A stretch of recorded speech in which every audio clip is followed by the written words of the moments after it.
Well, good afternoon, guys. On this April 18th, I'm in Dimple Dell Nature Reserve. Just here to explore this place a little bit and see what kind of cool plants I can find. It's definitely a very springtimey, though the Gambel Oak is still not coming into leaf yet. Or maybe it just barely is.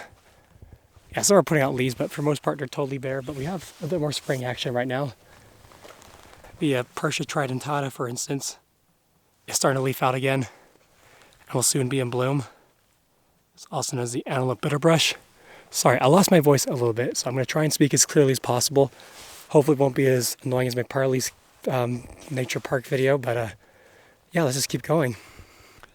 One thing that is no doubt important about this place is that we're right at the foot of Lone Peak, and you see just how few houses separate the mountainside, which goes, of course, all the way back there and into the Wasatch Mountains, from the park, which extends a fair distance into the valley floor, so it can act as almost like a corridor for animals to travel from the mountains into the, the Salt Lake Valley floor, or at least it would be if there weren't any houses there. But this is probably one of the best places for animals to get into the valley and have some, more hospitable winter habitat. I think this place is at least used by animals in the winter. But yeah.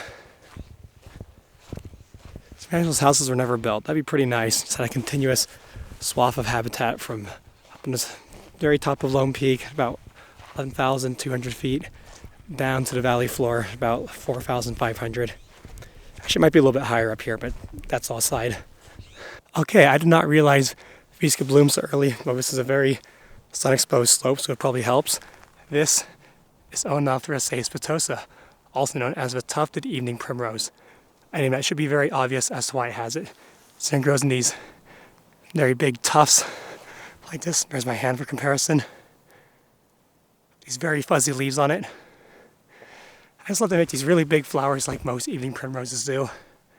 I guess sometimes they're yellow, and these ones can be kind of pinkish as well. I believe they only last for a single day before going dormant, but they'll flower for like a good month before going to rest for the rest of the year. My favorite plants you can find in the Wasatch foothills, especially for blooming in like April, early May. Okay, and here's a good example of when the Gambel Oak is starting to actually leaf out. I really like the weather's gotten sunny just now because it was been very overcast and rainy and even snowy the last couple of days. It's going to start producing its little inflorescence as well.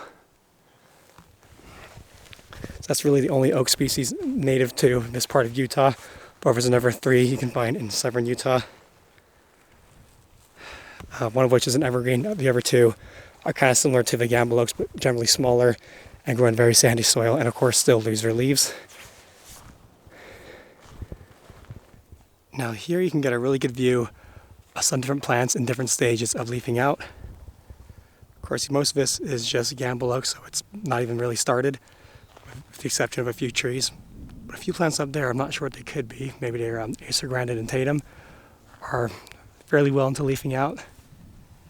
And some trees there are sort of in the middle of the road. Now this habitat around here, for the most part, is like a mix of sort of mountain brush, like a very low elevation mountain brush, and just regular sagebrush habitat, which is just fine. I don't know, I think we'll see some rabbit brush as well, but sagebrush doesn't just refer to it does refer to the plant, but the broad sort of shrublands of the Great Basin are dominated by several different species and different conditions, and I think we'll see several of them here if I go far enough. I mean, we've already seen the Purshia tridentata, which is pretty good. I think it tends to occupy wetter sites, maybe a little bit richer soils. I see it growing in forests more often than I see Artemisia tridentata, the big sagebrush, growing in forests. Though not quite as high up as Artemisia tridentata can grow. There's a lot of really funny peculiarities about where plants can grow that you really just got to get a feel for. You just can't read about all of them. You got to see for yourself where they grow and just commit it to memory. Oh, and this plant that's fully leafed out right now, or almost fully, is Prunus virginiana. Also known as a chokecherry. I talk about it all the time. It's typically the first plant to, or first tree species at least, to leaf out and sort of re-engage in biological activity, at least amongst the native ones here. guess Berberis repens is also pretty early to leaf out. Well, not leaf out so much as they already go into bloom. They might be the earliest blooming plant around here. I'm also seeing some milk vetch, sorry, when I say milk vetch, astragalus starting to bloom. It's going to be interesting to check out further. Another very common shrub you can find out here that is also just starting to leaf out is Rhus trilobata, also known as Rhus aromatica. Some people call it Skunkbush Sumac. I don't really care what the common name is or which one you prefer. It's got a few of them. What is important to note is that it's a species of sumac that is trifoliate instead of with pinnately compound leaves. So they've been reduced to this point. I mean, it's not that odd because there are some sumacs that have become fully uniflorous, like the Rhus ovata and Rhus integrifolia I talked about in Southern California. But this one is just starting to leaf out. It's actually kind of nice. I know people call it skunk brush, but it actually has a very nice smell to it. Very aromatic and kind of like turpentine-y in a good way, at least in my opinion. Of course, here's Artemisia tridentata, big sagebrush. I mean, what can I say about this plant that has been said by everyone else in the world? It's really sort of a key to understanding the Great Basin deserts. Understanding big sagebrush just because it's so common. But yeah, not a lot interesting to talk about it right now. I wish I knew more about the plants here. I mean, I say that all the time, but I really wish I did.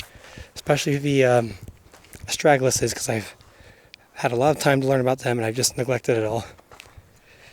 You can see some hoof tracks on the trail, by the way, or horse tracks, hoof prints.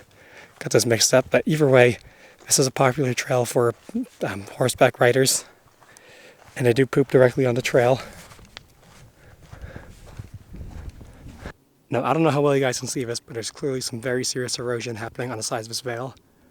I mean, it looks so big, but when you compare it to the houses above there, it must be like 30 feet tall. And if the sand had just collapsed, no idea how recent, but it's not been colonized like some of these other ones have been. Which tells me it may have been fairly recent. I'm gonna go check them out, but I'm worried it might continue to collapse on me. That's a better view. Crazy. I mean, the soil here makes a lot of glacial till, like it's very sandy. And it's probably got a few big rocks in it, but yeah, you can just see how sandy this is. You get a little close-up look.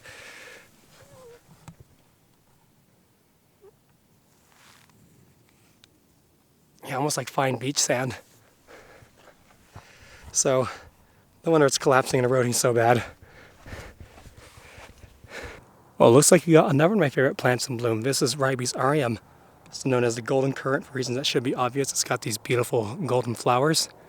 Unlike most ribes that grow around here, this is a very spindly, branching shrub, as we can see. Sort of growing everywhere here. While most other ribes seem to be very compact and also quite spiny or thorny or prickly.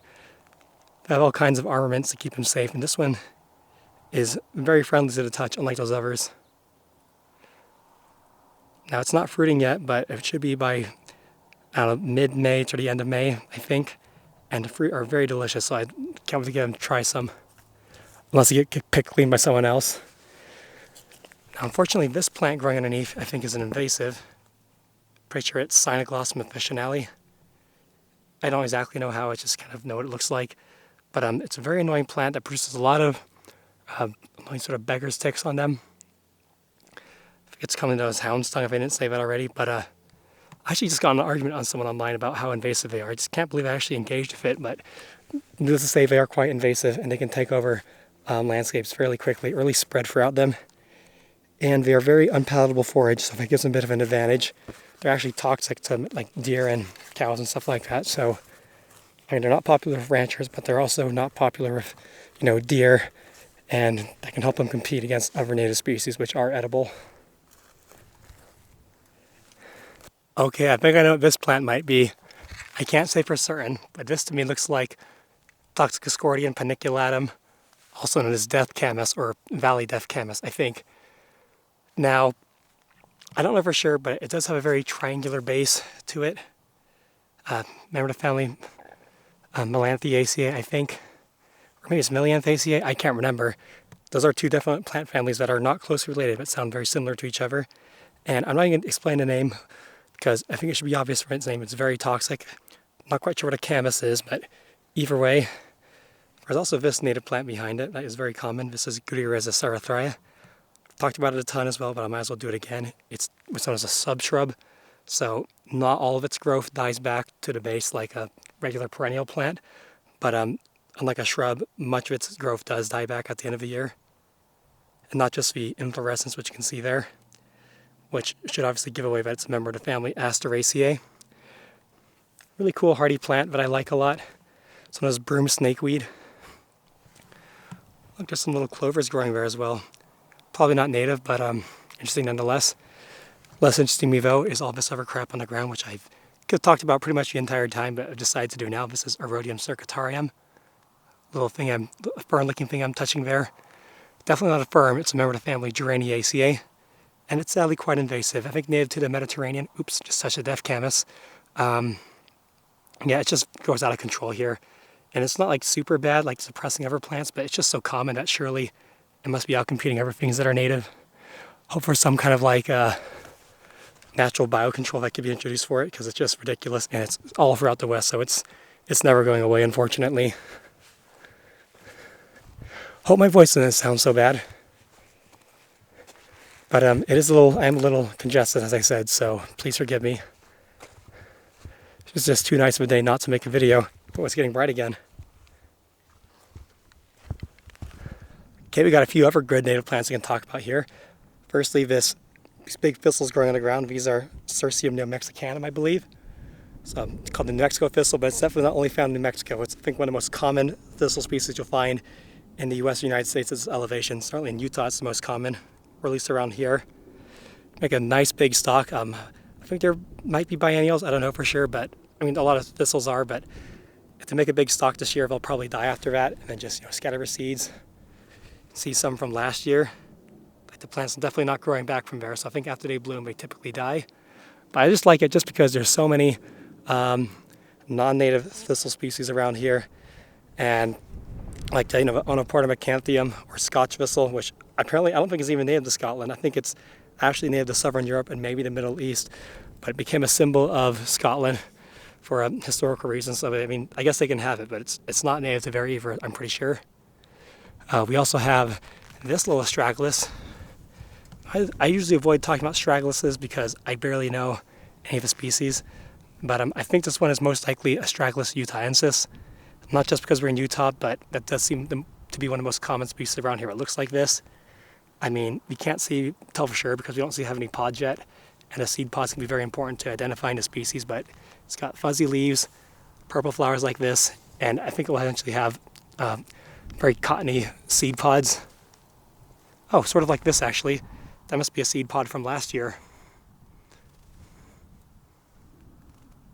So yeah, that would be my guess. And finally, we have another classic I've talked about on the channel a lot.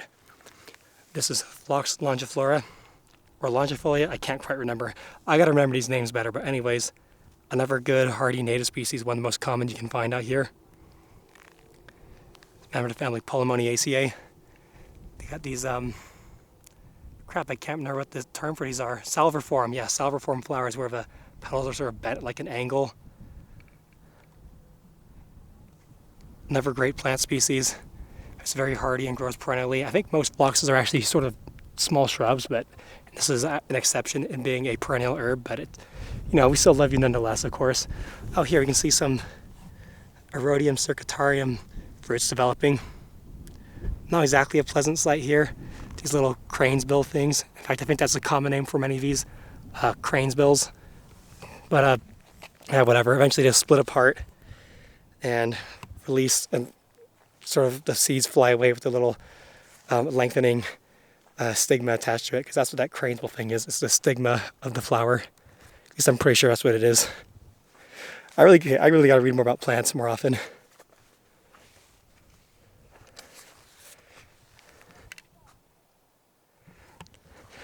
This might be a good place to turn around soon, but I want to go back and check on the cut banks. Well, there we go. There's the landslide I was trying to find. Again, not sure how old this thing is, but it's quite impressive from here, and it does seem to be about 30 feet tall from where I'm standing right now.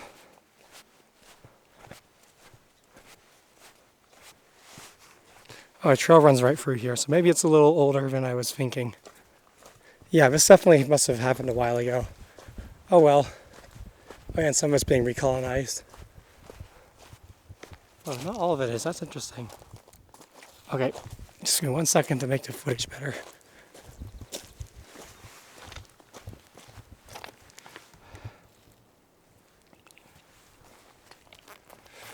There's a few plants growing back on this thing, but the most notable ones seem to be this guy, which is Populus Fremontii, I believe.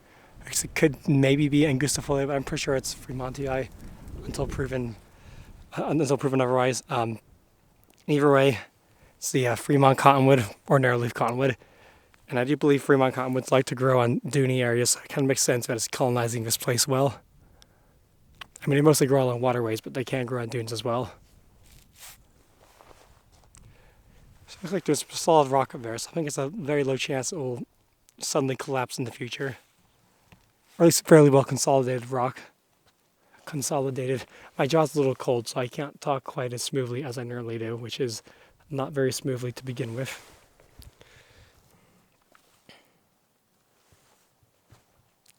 Almost like pure mud.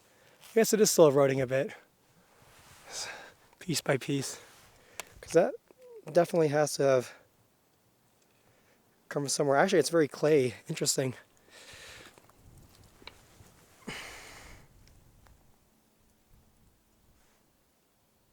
Yeah, that's probably clay. Really interesting. Well, you guys want some clay, you know where to find it. I wouldn't recommend you take from here. I don't know what to talk about. I hope this video is not too bad. Thanks for watching and see you next time.